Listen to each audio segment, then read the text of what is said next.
मी सर्वप्रथम या बैठकीच्या निमित्तानं भाजपाचे प्रदेशाध्यक्ष रवींद्र चव्हाण साहेबांना मनापासून धन्यवाद देतो की रत्नागिरी जिल्ह्यामध्ये आणि सिंधुदुर्ग जिल्ह्यामध्ये महायुती व्हावी यासाठी महाराष्ट्रात पहिल्यांदा त्यांनी पुढाकार घेतला, आम्हाला सगळ्यांना बोलवलं आणि महाराष्ट्रातली पहिली महायुती ही रत्नागिरी जिल्ह्यामध्ये करण्यामध्ये आम्ही यशस्वी झालो। त्याबद्दल रवींद्र चव्हाण साहेबांना देखील मनापासून धन्यवाद देतो।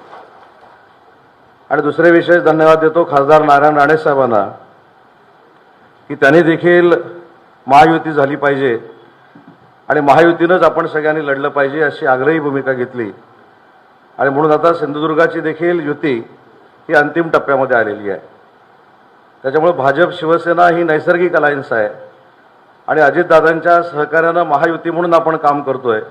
त्या अजितदादांना देखील बाप्पासाहेब मी धन्यवाद देतो की त्यांनी देखील रत्नागिरी जिल्ह्यामध्ये महायुती करण्याचा निर्णय घेतला आणि आपण आता सगळे एकत्र कामाला लागतोय।